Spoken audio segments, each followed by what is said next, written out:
गौतम बुद्ध का जीवन हर किसी के लिए प्रेरणादायी है। गौतम बुद्ध बौद्ध धर्म के प्रवर्तक थे। इनका जन्म 483 ईस्वी पूर्व तथा महापरिनिर्वाण 563 ईस्वी पूर्व में हुआ था। बचपन में उनको राजकुमार सिद्धार्थ के नाम से जाना जाता था।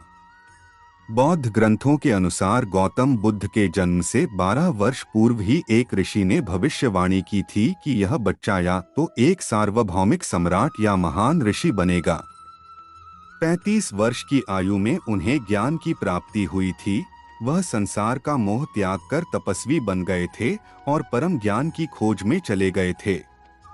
आइए आज हम आपको सिद्धार्थ के महात्मा बुद्ध बनने तक के सफर के बारे में बताते हैं। बुद्ध का गोत्र गौतम था। बुद्ध का वास्तविक नाम सिद्धार्थ गौतम था। उनका जन्म शाक्य गणराज्य की राजधानी कपिलवस्तु के निकट लुम्बिनी में हुआ था। बुद्ध के जन्म के 7 दिन के भीतर ही उनकी माता का देहांत हो गया था। उनका पालन पोषण उनकी मौसी गौतमी ने किया था। शिशु का नाम सिद्धार्थ रखा गया था। शाक्य वंश के राजा शुद्धोधन सिद्धार्थ के पिता थे।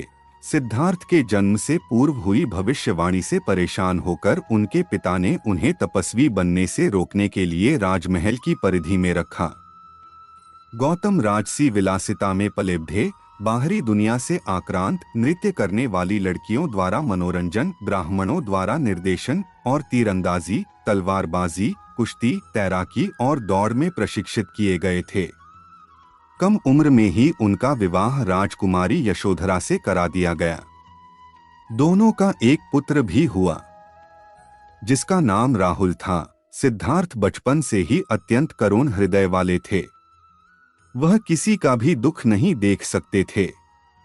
इतने प्रयासों के बाद भी 21 वर्ष की आयु में उनकी अपने राज्य कपिलवस्तु की गलियों में उनकी दृष्टि 4 दृश्यों पर पड़ी। ये दृश्य थे: एक वृद्ध विकलांग व्यक्ति, एक रोगी, एक पार्थिव शरीर और एक साधु।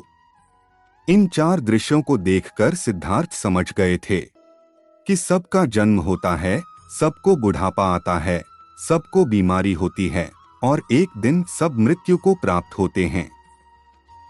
इससे व्यथित होकर उन्होंने अपना धनवान जीवन, अपनी पत्नी, पुत्र एवं राजपाट का त्याग करते हुए साधु का जीवन अपना लिया और जन्म, बुढ़ापा, दर्द, बीमारी और मृत्यु से जुड़े सवालों की खोज में निकल गए।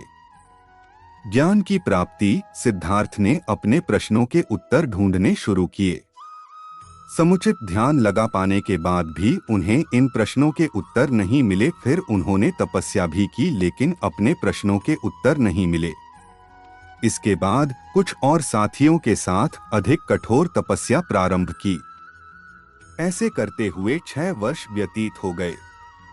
भूख से व्याकुल मृत्यु के निकट पहुंचकर बिना प्रश्नों के उत्तर पाए वह कुछ और करने के बारे में विचार करने लगे थे। एक गांव में भोजन की तलाश में निकल गए, फिर वहां थोड़ा सा भोजन ग्रहण किया।